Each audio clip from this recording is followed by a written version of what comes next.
Hi everyone, welcome to my YouTube channel. My name is Fiona and I am a second year medical student studying at the University of Sheffield in the UK. A little bit about me: I've been interested in research since I was in year 10 and I wanted to enter the medical world. Academia and research is incredibly intimidating when you first start out, but once you start getting into it, you'll realize that it's definitely accessible for everyone. I think that starting from year 10, year 11, year 12, when I was in high school, I did a lot in lab work. So that's just wet lab stuff. You know, you have your Bunsen burners, your aseptic technique, things that we find really interesting. Like, you know, you have your petri dishes and then you swab like them with bacteria. So I'm going to be talking about wet lab as well. Then when I moved to medical school, I transitioned into a more patient-centered research. So I interviewed patients, I got their insights into what their disease and prognosis actually looked like, and also the symptoms, everything regarding psychosocial implications. And yeah, I'm going to run you through my journey on how I eventually got published at the age of 19 as a first year medical student, which is so exciting. Without further ado, let's get into it. I started documenting my story on Instagram, so I talked about my research journey and I've gotten a lot of questions there. Starting in high school, a lot of people ask me, how do you start research at a young age? And even when you're in high school, there are so many limitations to your research that you can put out, but I use that as a stepping stone to my experience. So for example, in UK, you have A-levels, which are taken when you're 16 to 18, and I did an extended project qualification, which is EPQ. Basically, if you don't know what this is, it's something that you have to write 5,000 words if you're doing an essay, or an artifact, which is basically like a project. So if you do an art project, or if you're interested in architecture, you can build. I've seen someone build like something out of Q-tips, but basically artifact is just like something you can take a picture of, you can show that you put hours into it, and you just write a 1,500 word essay on how it influenced you, how it impacted your understanding of this topic. And essentially the EPQ is just meant to help people have something to talk about in their personal statement, or it's to help people get a broader application into their degree of choice. So for me personally, I've never heard anyone do a lab experiment in EPQ. It was very intimidating because there was no one before me that did it, in my school at least. So I had to do the ethics work all by myself. I had to do a risk assessment, which I'll probably show on the screen here, and the risk assessment took around 3 weeks. So doing a lab experiment, obviously in a school environment, there are so many things that could go wrong, and we had to acknowledge that in the report. So I did a hazard risk mitigation assessment, and that is just to say if the Bunsen burner knocks over and it'll cause like a flame, or if the swabbing E. coli, it actually culture another type of bacteria that we were unsure of and it turns pathogenic. You know, there are so many different things that can happen, but in your EPQ you usually account for this. Your supervisors usually speak with you, and for my supervisor, I actually had the really nice old man that was the lab technician, and he actually retired after I left for uni. Basically, you just need someone behind your back to support you through this process, and who better than to have that as your lab technician. You know, lab technicians, they prepare everything for like year 9s all the way to year 13s. I was involved in an E. coli project. So the title of my essay was The Antibacterial Effects of Copper, Silver and Zinc Ions on Gram-Negative Escherichia coli. Escherichia coli is basically, the shorthand form is E. coli, and it's not pathogenic, I don't think, for different strains. But obviously in a school environment, you're so limited, so you probably won't get anything published, I'm not going to lie. But it's such an important and invaluable experience to have, especially when you're starting out. I have had so many people say that, you know, like research is very difficult when you have no experience and no credentials, nothing to say for yourself, and absolutely that is true, but that's how you seek things without looking for anything in return. So if you're trying to go to research just for the aim of getting a publication, you're not going to get anywhere. I think high school is where a lot of people can flourish, where a lot of people can start their research journey to get a better taste of the process. It's not something that you can just jump into, and I think high school was definitely a very integral point in my research journey. I spent most Fridays in the lab culturing E. coli. I'm not going to lie, it was very rough and really difficult time, especially when I see Fridays most people are going off to the pub to celebrate with their friends, like having a weekday off. 2 to 4 p.m. I was in the lab. I was doing serial dilutions. I can probably put another picture here, but it was just serial dilutions, making sure that all scientific techniques were making the results as accurate as possible. I also used aseptic technique, so if you're not familiar with what that is, it's basically making sure everything is clean and safe. And then the way I did this in the lab experiment was that I measured the zones of inhibition. So the essay was to check whether zinc, copper, or silver had the most clearance for killing all the bacteria in the zones, and I measured who had the biggest zone of clearance, and it turned out it was zinc. So there was actually some practical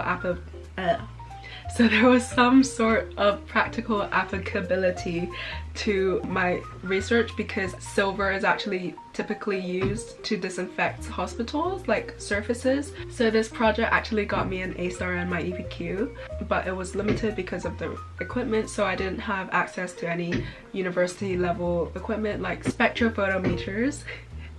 Was not available to me, so obviously there are limitations in that it's not very scientific at all, because your margins of error are much larger with, you know, just plain pipettes instead of micro pipettes.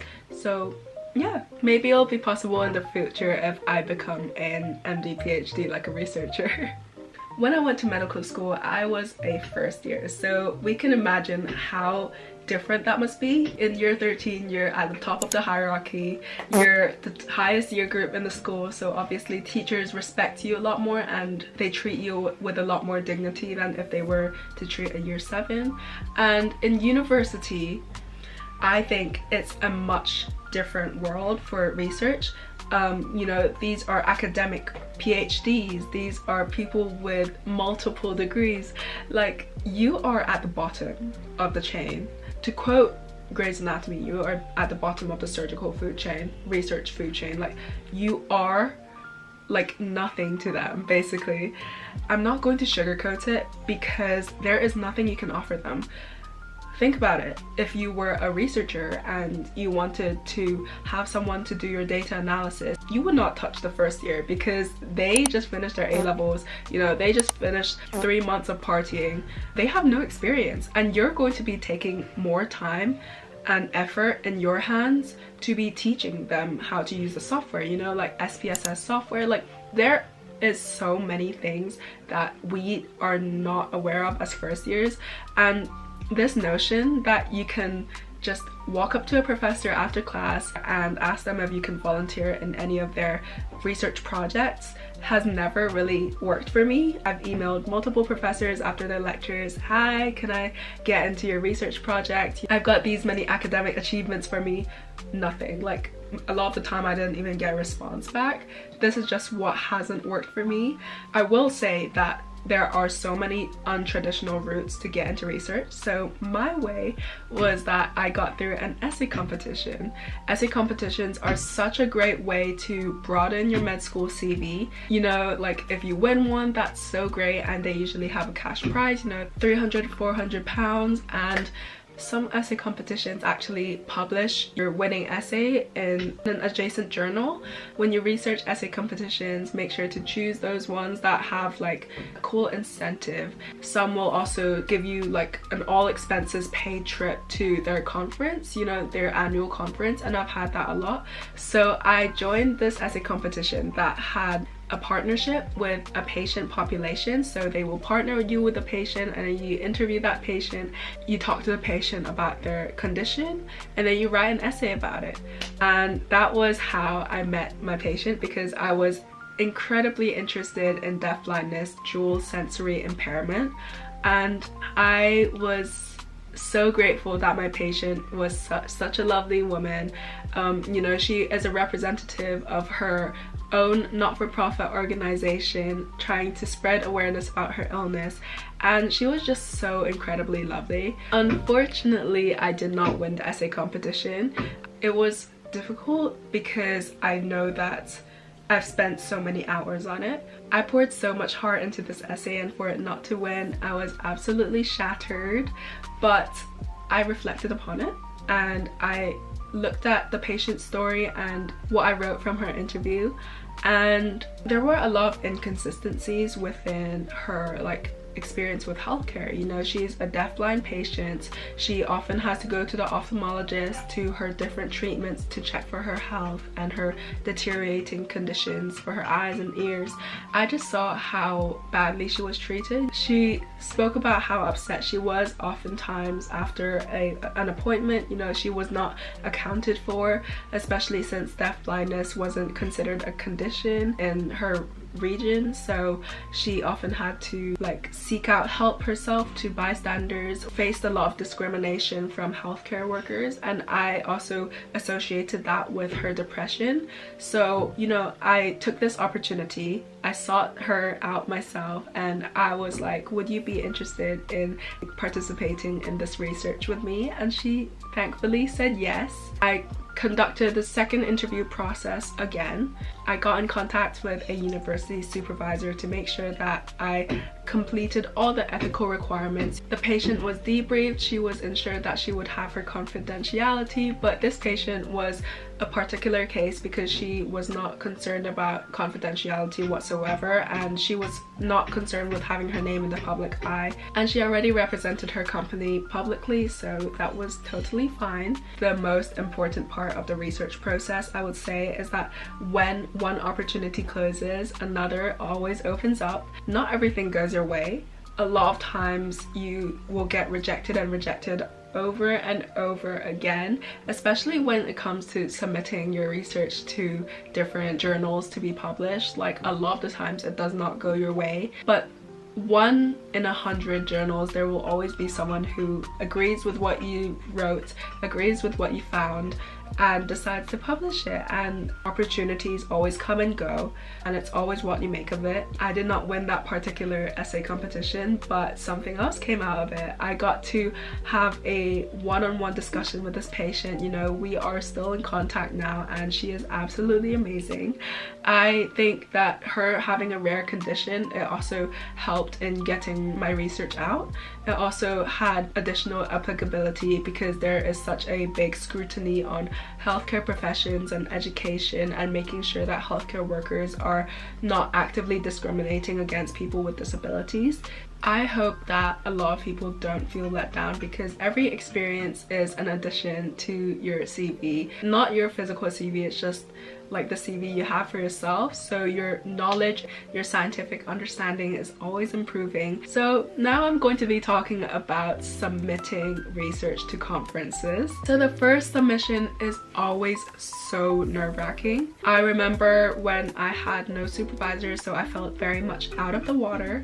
It was a few days after Christmas that I received an email that my poster got accepted for a national conference, which was my very first conference. I was very new to the topic of posters, so I was very unsure about how to make one, and I had 3 days to make one, and I definitely overcompensated for my lack of knowledge. I'm not going to lie. I'm going to put a picture up here so you understand what I mean, because there was one image in the middle of the poster and like thousands of words around it, and I think I've gotten a lot of people who were like, posters are supposed to be visual, they're supposed to be appealing, you're going to have your poster among so many people, no one's gonna read that, no one's gonna read those words. But I think I was in the midst of so many academically intellectual individuals, people with doctorate degrees, and I was just like a tiny baby medical student, and I think I overcompensated heavily for that. So that is one tip, to not put too many words in your poster, otherwise it will look a bit strange. But I had such an overall amazing experience. It was approximately 2 days and it was in Sheffield as well, so I didn't have to, you know, commute too far. So that was my first conference experience. My second conference was actually a regional conference, so it was smaller. It was held by my medical society. I sought out a professor who was forensic psychiatrist, and he was also specializing in blind patients.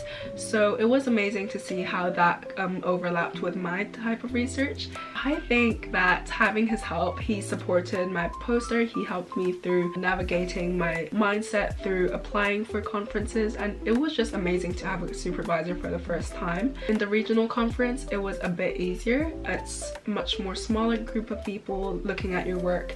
But I do have another funny story about that. So this is a medical society conference. It was scary in the sense that these people knew me personally and these people were part of my year group. I think it's a bit more intimidating when you're judged by people who know you personally than those who don't really know you. Something funny was that the poster size for this conference was A3, so like this big, and then my poster was like massive, like it was an A0 poster size from the previous conference, because the previous conference needed an A0 size. So I spent like £20 printing an A0 paper online, and it was crazy because I was the only one with a massive poster, and this one was like, there were 4th year, 5th year students with small posters, and I was the one with a big poster, which didn't look that great. And it was definitely a bit embarrassing at first, but I came to senses with it. I was like, it's fine. It doesn't look that bad for my image, but it's alright. It was still an amazing experience. It was a one-day thing, so I still did learn a lot from it. You know, I made some friends with the higher level students, go me, and yeah, it was a really great experience overall. So the third conference I went to was an international conference, and it's the official annual conference held by Royal College of Psychiatrists, and it was held in Edinburgh. It's also called International Congress 2024. I completely forgot that I had applied to that conference, so I booked a girls trip with my girlies to Greece, and in April, I believe, when I got that email, it was like a wave of emotions going like, oh my god, I'm so excited, to oh my god, I booked the exact dates going to Greece. And then I realized there would be one day where I come back from Greece to the UK and I'm going to be going to Edinburgh. So it was incredibly hectic. I do not recommend. Always remember that nothing is impossible, because you don't want to be making the same mistake that I did and planning a girls trip and having to fly from Greece all the way to London to carpooling all the way to Edinburgh in 24 hours. It was incredibly difficult, but I made it there in time. There were different conventions, and I also got to meet some really cool people. So I met the guy behind Inside Out 2. He was the psychiatrist who talked about the emotions, and he was basically the mastermind in explaining how emotion worked. Finally, the last part is publication. Now, typically this is the most difficult part of the research process. You usually submit it to the journal themselves. An easier way, which I did, was to apply for an international conference, and sometimes they will also publish them in their adjacent journal. And of course, I understand that it's not a complete win, because I only published an abstract, which is the shorthand version of my research, but I'm genuinely so proud that I was able to publish anything in the first place, and also because it's still a win at 19 years old, and I'm just incredibly grateful for everyone who has supported my journey so far. And I would say this is definitely the start of my academic journey. You know, I'm just 20 years old right now, and I'm going into second year of medical school, and I'm going to be doing a cool 6-week research attachment, and that is so incredibly exciting. And I hope this added some insight to you guys' perspective. I know that it seems very daunting initially to start research, but know that anything that can help you understand more about research, any opportunity, remember to take it and see where it takes you. I've written down 3 things that I've learned from this entire learning process, so I'm just going to read them out for you. So the first one is that research is incredibly difficult, but when you know the various ways of entry, it becomes easier. And know that every opportunity is like something added to your CV, you know, whether it is something small like a tiny project that you're barely in, or you know, it's a big research paper and that includes a lot of responsibility. Everything is important and everything will add equal value to your resume. Second one is that speaking to professors is basically fruitless. Instead, you should contact charity who have patients directly, and this is such a big thing. I've spoken so much about advocating for charities. You know, charities have a direct patient source, and when you have an ethics supervisor with you, make sure that everything is regulated correctly. There's no reason why you can't set up research yourself. You know, these professors typically have a lot of work on their hands, and they typically have lab assistants and, you know, PhD students to help them. And the ways I've found research myself was just contacting through charities and making sure that everything is done correctly. And the third one is that there is no rush. There is genuinely no rush when it comes to research. A lot of people want to start research immediately as soon as they're in high school, and while that is something that you genuinely can do, publication should never be your end goal. I've learned so much from conferences alone and just speaking to these really cool people. Conferences are probably the most important learning opportunity that you will have when it comes to academia, and it's so great for networking. It's so great for meeting other people who are in the same niche as you, and it's such an amazing way to see other people's successes, learn alongside them. And yeah, that brings me to the end of this video. If you have any questions, please make sure to put them in the comments below. And thank you to everyone who has supported me. I genuinely would not be here without you. You know, my research would not have been possible without people from RC Psych, the Cambridge University Press, Usher Syndrome Ireland, you guys know who you are, and also people who have supported me for my social media journey upwards and onwards. Thank you so much from the bottom of my heart, and I will see you guys next time. Bye bye.